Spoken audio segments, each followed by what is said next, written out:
Illustrator has a way to make objects fun, playful, comical, and cute. So we've been using the selection tool to select objects.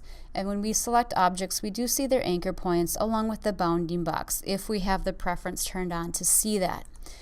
When we select an object with the direct selection tool, we end up seeing what we call these little widgets. And these widgets are the small circles that appear at every corner. If you don't see the widget, you would go to your View menu and you would choose to Show Corner Widget. Mine says Hide Corner Widget at the moment because they are visible, so it's a toggle of on or off. Okay, so these corner widgets allow me to basically click and drag, and when I'm clicking with all of my points selected, they work together. And so I can drag and they all will kind of move at the same amount.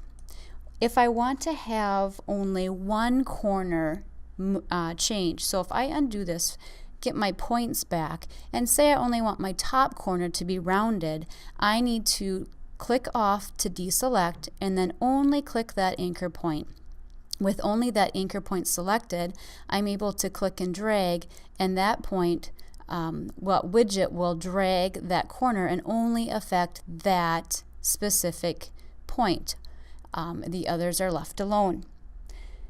Another way that we can fine-tune or control this a little bit more is to actually double-click on the widget. And if we double-click, we're able to then specify more specifics. For instance, we have different types of corners.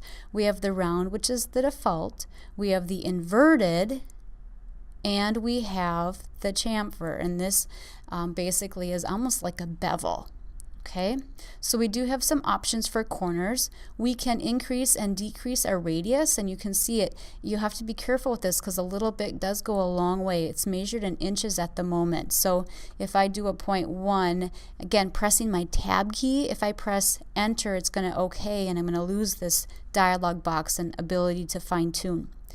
The last piece here is rounding. So you can see how just it's an absolute versus a relative. Okay, so it's a little bit more softer, I guess you could say. So if this is what I want for my settings, I click OK, and there it is. So you can do this to a lot of fun things to make them have more of a childish, fun, whimsical look. Remember, you can do this to your text. If you were to type some text and then convert it to outlines, you can go ahead and customize your letter forms in a really fun way. So that is the ability to round corners in Illustrator.